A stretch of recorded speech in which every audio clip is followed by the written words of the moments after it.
The crystalline surface of Krylos shattered as Nathan Hayes' escape pod punched through its frozen atmosphere. Warning lights bathed the cramped interior in crimson as the pod stabilizers fought against the planet's fierce winds. Nathan gripped his restraints, jaw clenched, watching the altimeter spiral downward at a sickening rate. Come on, he muttered, fingers dancing across the emergency controls. The pod's thrusters sputtered weakly, offering little resistance against the inevitable impact. Through the viewport, Nathan caught glimpses of an alien landscape, vast fields of blue-white ice stretching to the horizon, broken only by towering spires of crystalline formations that caught and reflected the light of a distant sun. The impact, when it came, was deafening. The pod caromed off one of the crystal spires, sending Nathan's head snapping forward despite his restraints. His vision blurred as the pod skidded across the ice, leaving a trail of twisted metal and sparks in its wake before finally coming to rest in a deep snowdrift. Silence fell, broken only by the gentle hiss of dying systems and Nathan's ragged breathing. He ran a quick self-assessment, bruised, possibly concussed, but alive. The same couldn't be said for his pod. The impact had torn open its hull like a tin can, exposing him to Krylos' brutal atmosphere. Unknown to Nathan, he wasn't alone. Hidden within one of the nearby crystal formations, Celera watched with a mixture of terror and fascination. Her translucent skin, naturally adapted to blend with Krylos' icy environment, rippled with patterns of anxiety. Never had she seen anything like this creature that had fallen from the sky. The being that emerged from the wreckage walked on two legs, covered in what appeared to be artificial skin of deep blue and black. But it was its face that truly terrified her. When it removed its protective helmet, Celera saw features utterly alien to her people. Instead of the smooth, crystalline features of a Krylosian, this creature had sharp angles, exposed flesh, and most frightening of all, a mouth full of what could only be predators' teeth. Nathan surveyed his surroundings, unaware of his observer. His expedition suit's environmental readings weren't encouraging, temperature well below freezing, wind speeds approaching dangerous levels, and night approaching. He needed shelter, and soon. Salvaging what he could from the wreckage, emergency rations, a portable heater, basic tools, Nathan set out toward what appeared to be a natural cave formation in one of the larger crystal structures. Each step was a battle against the strengthening wind, the ice beneath his boots treacherously smooth. Celera followed at a distance, her movements silent and graceful across the familiar terrain. Her people had long feared the prophecy of skyfallen predators who would bring destruction to their peaceful world. Was she witnessing that prophecy's fulfillment? The cave Nathan chose was deeper than it appeared, its crystalline walls refracting what little light remained outside into dancing patterns.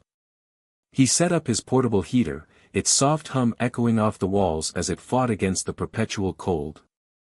As he worked to establish his temporary shelter, Nathan's training kicked in, assessed the situation, established priorities, planned next steps. His ship, the research vessel Horizon, had been attacked without warning by unknown forces. The escape pod's emergency beacon was damaged in the crash, leaving him with no way to signal for rescue. He had supplies for maybe a week, assuming he could find shelter from the brutal environment. Not great odds, but he'd faced worse during his years of deep space exploration. Outside the cave, the wind picked up, howling through the crystal formations and creating an eerie, almost musical sound. Nathan huddled closer to his heater, checking his suit's power levels. He had maybe 12 hours of full environmental protection left before the cold would start becoming a serious problem. Celera watched from a hidden crevice high in the cave wall, her crystalline body almost invisible against the similar formations surrounding her. The stranger's behavior puzzled her. If it was truly a predator, why hadn't it begun hunting? Instead, it seemed vulnerable, almost lost. She observed as it consumed something from a small container, noting how its teeth, which had initially terrified her, seemed more suited for grinding than tearing flesh. As the planet's long night fully descended, Nathan tried to get some rest, though sleep proved elusive. Every crack of ice, every whistle of wind through the crystals, could be a potential threat. His hand stayed close to his emergency beacon, though he knew its chances of penetrating the planet's intense atmospheric interference were slim. Solara's curiosity began to overcome her fear. This creature's apparent helplessness against Krylo's environment challenged everything she'd been taught about the prophesied sky predators. She found herself moving closer, drawn by an inexplicable desire to understand. A sudden crash from deeper in the cave startled both of them. Nathan jumped to his feet, light from his suit illuminating the darkness. Solara froze in place, her camouflage making her nearly invisible. Through the darkness came a low growl, followed by the sound of crystalline claws scraping against ice. Nathan's blood ran cold as a massive shape emerged from the shadows. The creature was like nothing he'd ever encountered, a predator perfectly evolved for this frozen world. Its body seemed to be a hybrid of crystal and flesh, with multiple limbs ending in wickedly sharp points. Its head housed multiple eyes that reflected his suit's light like faceted gems. As the creature advanced, Nathan realized with growing horror that he was trapped. The cave's entrance had become blocked by wind-driven ice, leaving him cornered with what appeared to be this world's apex predator. Solara watched the scene unfold, her heart's racing. She recognized the crystal stalker, one of Krylo's most feared predators. The stranger's death seemed certain, and yet, something held her in place, unable to look away. Perhaps, she thought, she would finally learn the truth about these beings from the sky. What happened next would change everything she thought she knew. The crystal stalker lunged at Nathan with frightening speed, its crystalline claws glinting in the light from his suit. Years of survival training took over as he rolled to the side, the creature's attack missing him by inches. The predator's momentum carried it into the cave wall, sending shards of ice raining down. Nathan knew he couldn't outrun or overpower this beast. His only chance lay in outsmarting it. As the creature recovered and turned for another attack, he grabbed his portable heater, cranking it to maximum output. The sudden blast of heat caused the surrounding ice to crack and steam, momentarily confusing the temperature-sensitive predator. From her hiding place, Solara watched in amazement. Never had she seen anyone challenge a crystal stalker with such tactical thinking. The stranger was using the environment itself as a weapon, a concept foreign to her people, who typically fled from such dangers.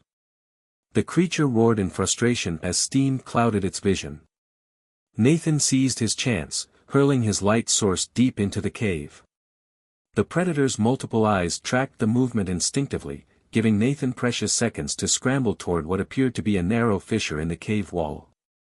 But he had miscalculated.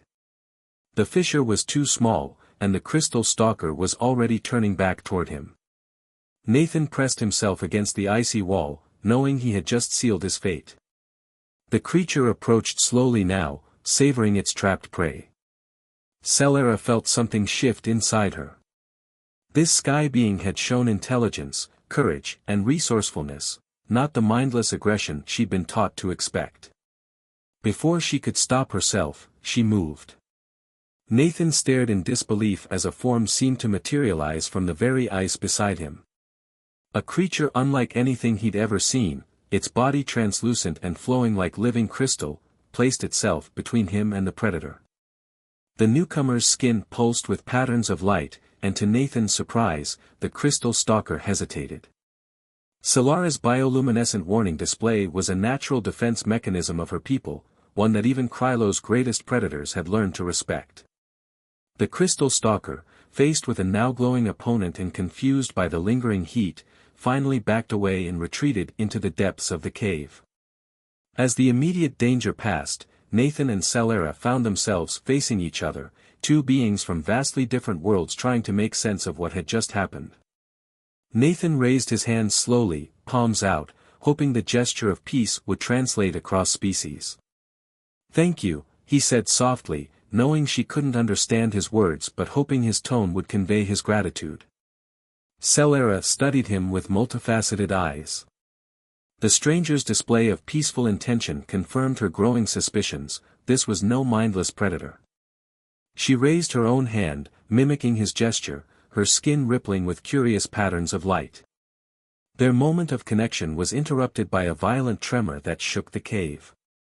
Chunks of ice began falling from the ceiling, and both Nathan and Celera instinctively looked up. The heat from Nathan's device had weakened the cave's structural integrity. Without hesitation, Celera grabbed Nathan's arm, pulling him toward a previously hidden tunnel. Her grip was surprisingly strong, her crystalline fingers cool against his suit. Nathan followed willingly, trusting the being who had just saved his life. They emerged from the collapsing cave into Krylo's perpetual twilight. The storm had intensified, driving crystals of ice through the air like tiny daggers. Nathan's suit sensors were screaming warnings about the dropping temperature, but Celera seemed unaffected by the brutal conditions. She tugged at his arm again, pointing toward a distant glow on the horizon. Nathan understood, shelter. But the journey would be treacherous. Already, his suit's power levels were critically low, and the temperature was well below anything it was designed to handle. Celera seemed to understand his predicament. She pressed her hands against his suit, and Nathan watched in amazement as a thin layer of crystal began forming over it, some kind of natural insulation. The suit's temperature warnings immediately began to subside. As they set out across the ice fields, Nathan realized this was a pivotal moment in human history. First contact with an intelligent alien species, and it had begun with an act of mutual trust and protection. But looking at the storm-ravaged horizon, he knew their challenges were far from over. Their progress was slow but steady. Celera led them through a maze of crystal formations, occasionally stopping to renew the protective layer on Nathan's suit. She seemed to navigate by the patterns of light within the ice itself, following paths invisible to human eyes. During one of their brief rests, Nathan attempted to introduce himself. He pointed to his chest and spoke clearly, "Nathan." Celera watched intently, then raised her hand to her own chest. The patterns of light beneath her translucent skin formed complex shapes as she made a sound like wind through crystal, "Celera." Their rudimentary communication was interrupted by a distant roar, different from the crystal stalker, but no less threatening. Celera's skin flickered with what Nathan interpreted as alarm.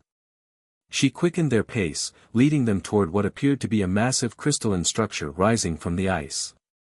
As they drew closer, Nathan realized it wasn't a natural formation. The structure was too regular, too purposeful in its design. Through the driving snow, he could see lights moving within it, signs of habitation. His excitement at discovering an alien civilization was tempered by concern. How would Celera's people react to his presence? His question was answered sooner than expected. From the structure emerged several figures similar to Celera, their crystalline bodies pulsing with aggressive patterns of light. They carried what appeared to be weapons fashioned from the same living crystal as their bodies.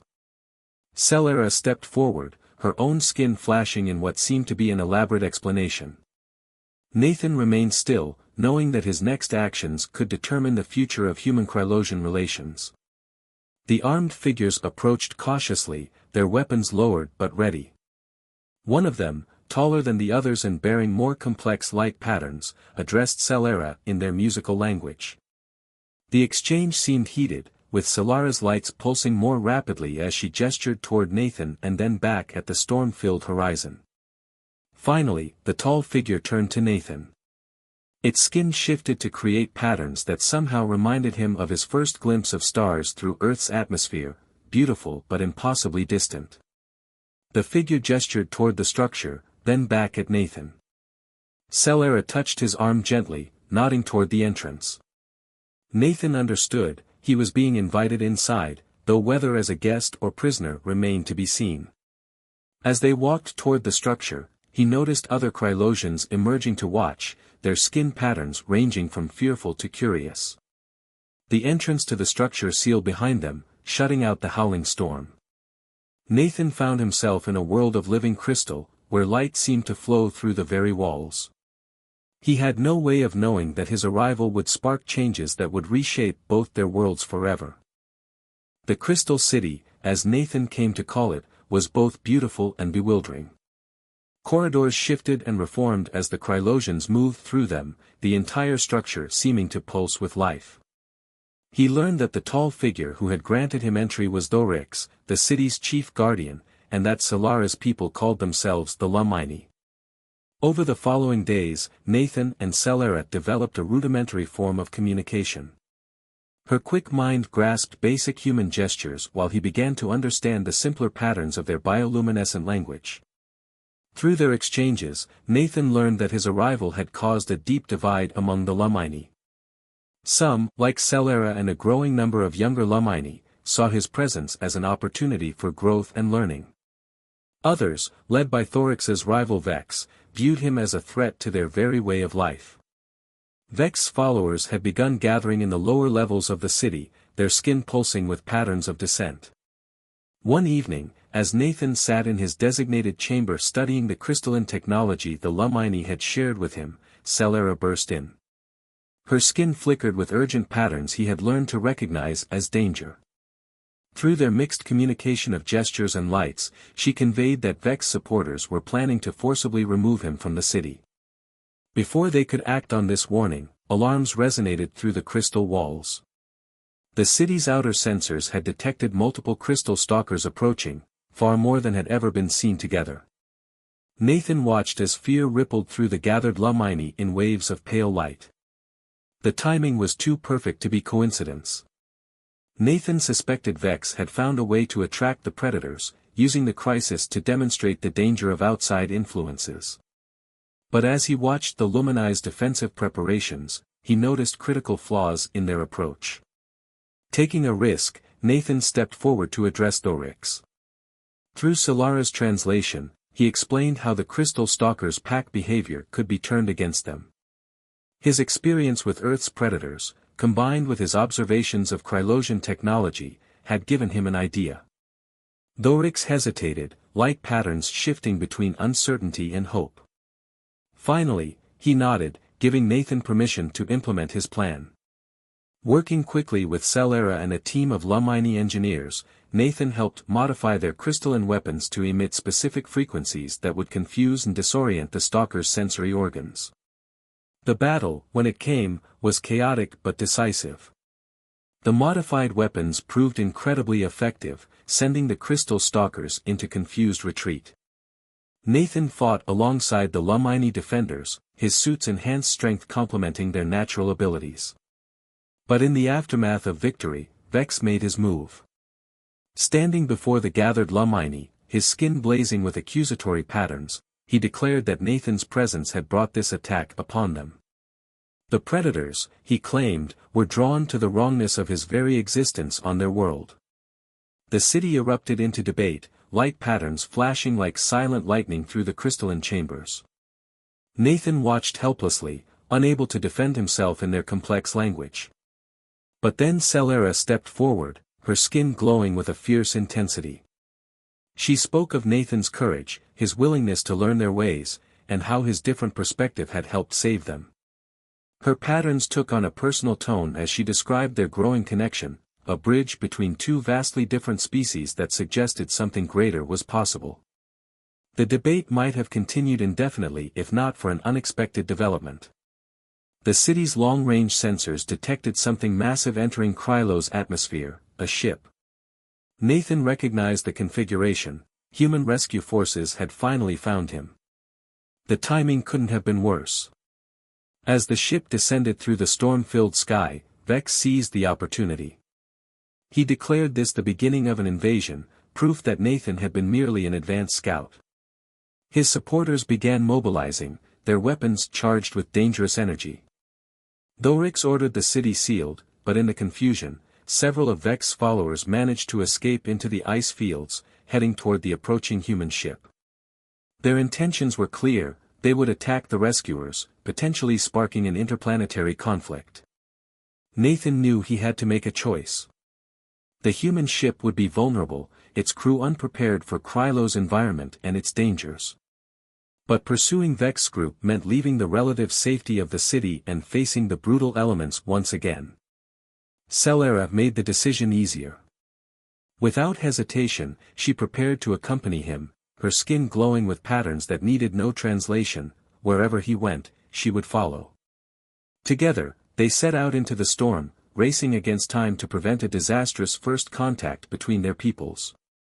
As they tracked Vex's group across the ice fields, Nathan realized something had changed between him and Celera. Their shared trials had forged a connection that transcended their biological differences. The way she moved in perfect sync with him, anticipated his needs, and trusted his judgment spoke of something deeper than mere alliance. But such thoughts would have to wait. Ahead, through the swirling snow, they could see the lights of the descending human ship. And moving toward it, barely visible against the ice, were the shadowy forms of Vex and his followers.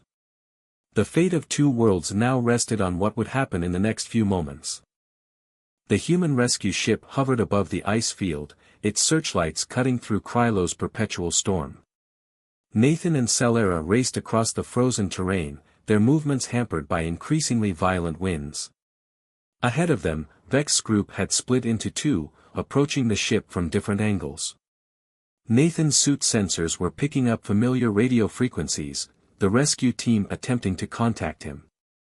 But responding would give away their position to Vex's followers. Instead, he focused on Celera's movements as she led them through a maze of crystal formations, taking a route that would intercept the attackers. They caught up with the first group just as the rescue ship began its landing sequence. Nathan recognized the telltale glow of charged crystalline weapons. Without hesitation, he stepped out from behind their cover, hands raised. "Vex," he called out, knowing the rebel leader could understand at least his name. "This doesn't have to end in violence." The Lumini rebels turned, their skin patterns flashing with surprise and anger.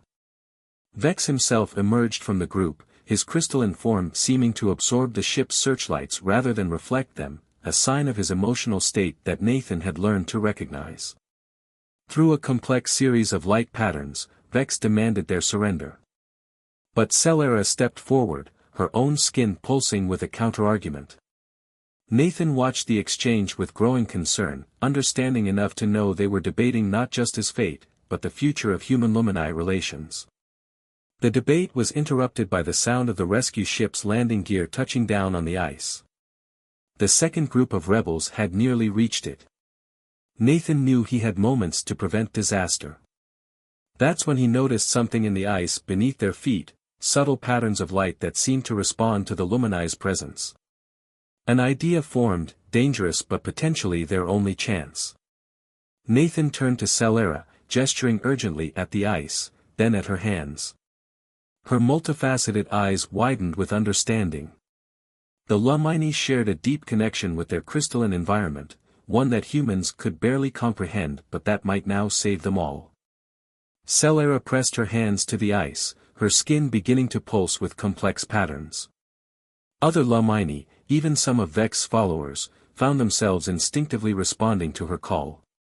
The ice itself seemed to come alive, patterns of light spreading outward like a wave. The approaching rebels found their path suddenly blocked by rising crystal formations, the very planet responding to Celera's influence. But Vex wasn't finished. With a gesture that translated clearly as fury, he aimed his weapon at the rescue ship. Nathan didn't think, he moved. Throwing himself between Vex and his target, he spoke rapidly, "Your prophecy was wrong, Vex. Look around you. If we were the destroyers you feared, would your world itself respond to protect us?" Celera translated his words into light patterns, her own voice adding emotional resonance that transcended mere translation. The ice beneath them pulsed with sympathetic patterns, creating a display of natural beauty that left both humans and Lumini in awe. From the rescue ship emerged a small team in environmental suits, weapons raised but not firing. Nathan raised his hands, turning to face his fellow humans. "Hold your fire," he called out over the radio. "These beings are intelligent and peaceful. We're in the middle of a cultural misunderstanding that we can resolve." The next few moments were tense as three species faced each other on the ice field of an alien world. Nathan found himself in the middle, physically and metaphorically bridging the gap between human and Lumini. Celera moved to stand beside him, her presence a silent statement of unity. Vex looked from the humans to his own people, then at the beautiful display of lights still dancing through the ice around them. Slowly, his skin patterns shifted from hostility to something more contemplative. That's when Thorix arrived with a larger group of Lumini, their arrival heralded by waves of light through the crystal formations. The chief guardian's presence seemed to deflate the remaining fight from Vex's followers. As Thorix approached, his skin patterns conveyed both authority and reconciliation. He had seen everything, the human's peaceful response, Nathan's willingness to risk himself to prevent violence, and most importantly, how the very essence of their world had responded to Celera's call for peace. The next few hours were a blur of activity. Nathan found himself translating between the rescue team and the Lumini, explaining everything that had happened since his crash landing. The humans were fascinated by the Lumini's crystalline technology and biology, while the Lumini showed cautious curiosity about the advanced equipment the humans brought. But amidst all the diplomatic discussions and scientific exchanges, Nathan was acutely aware of Celera's presence beside him. Their hands had found each other during the crisis and hadn't let go, a physical connection that seemed to symbolize something larger. As the storm finally began to clear, revealing Krylo's multiple moons hanging in the sky, Nathan realized they stood at a crossroads. The rescue team would expect him to return to Earth, to share everything he'd learned about this remarkable world and its people. His discovery of the Lumini would change human history forever. Yet when he looked at Celera, saw the complex patterns of light playing beneath her crystalline skin, he felt a pull stronger than duty or discovery. Something that demanded an answer to a question he hadn't yet dared to ask. The fate of two species might have been decided on that ice field, but Nathan's personal fate still hung in the balance as Krylo's long night began to fade into dawn. The following days brought dramatic changes to both humans and Lumini. The rescue ship's crew established a temporary base near the Crystal City, their equipment looking starkly artificial against the natural crystalline structures. Scientists and diplomats from both species began the delicate work of building formal relations. Nathan found himself at the center of it all, bridging the gap between two vastly different civilizations. His unique position as the first human to live among the Lumini made him invaluable to the diplomatic process. But his thoughts increasingly turned to Celera and the unspoken question between them. He found her one evening at the highest point of the Crystal City, her form silhouetted against the aurora-like lights that danced across Krylo's sky. Her skin patterns shifted in gentle waves, reflecting the cosmic display above. "The human ships bring more of your people each day," she said in carefully practiced English, one of many signs of how quickly the Lumini learned. "Soon you will return with them." Nathan stepped closer, watching how the lights played across her crystalline form. "They want me to," he admitted. "Earth needs to understand what we've discovered here. The Lumini's crystal technology alone could revolutionize our world." Celera's patterns dimmed slightly. "And what of your world's impact on ours?" Vex's fears were not entirely without merit. "That's why I've made my decision," Nathan said quietly. "If you'll have me, I want to stay." Celera turned to face him, her patterns flickering with surprise and something deeper. "Stay. But your people will still learn from the Lumini," Nathan finished. "But they need someone here who understands both sides, someone who can help ensure that this relationship benefits both our peoples without destroying what makes your world unique." He reached out, his hand gentle against her crystalline skin. "And there are personal reasons too." The patterns beneath Celera's surface swirled with complex emotions. "The differences between us make us stronger together," Nathan said. "You've taught me to see beauty in ways I never imagined. I've taught you that different doesn't always mean dangerous. Maybe that's what both our peoples need to learn." Their moment was interrupted by an urgent summons from Thorix. They arrived at the council chamber to find both human and Lumini leaders gathered. The humans' expressions were grave, while the Lumini's patterns pulsed with concern.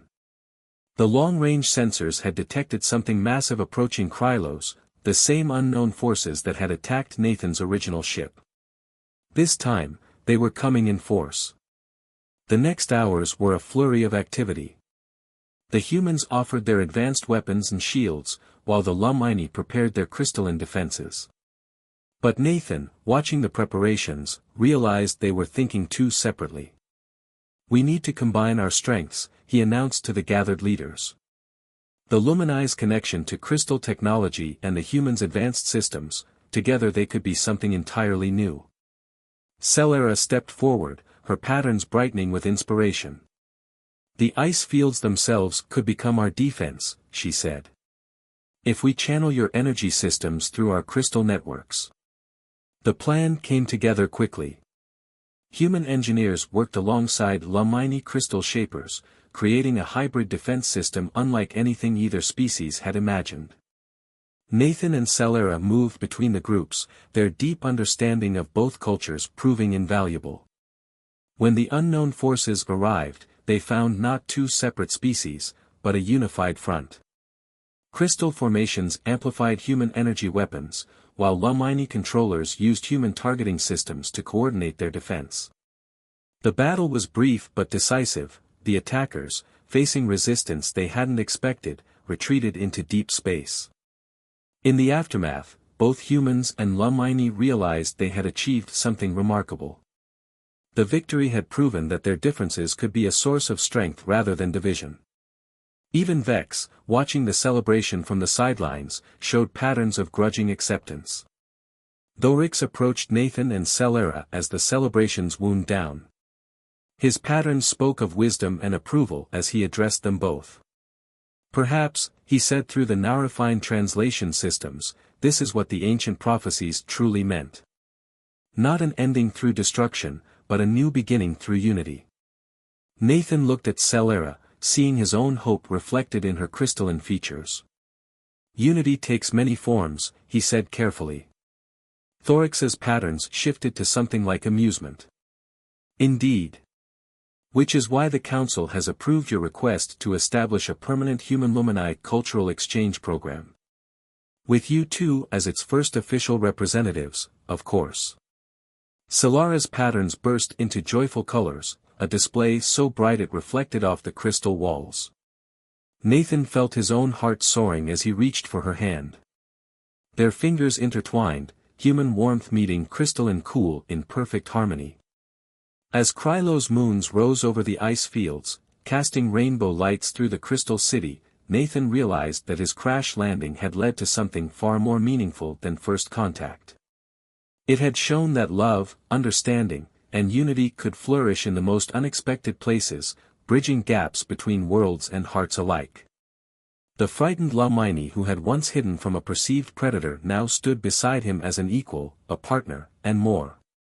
Together, they would help write the next chapter in the story of their peoples, a story of fear overcome by trust, of differences celebrated rather than feared, and of a future brighter than either species could have imagined alone. And somewhere in the vast ice fields of Krylos, new patterns of light danced through the crystals, singing of changes yet to come.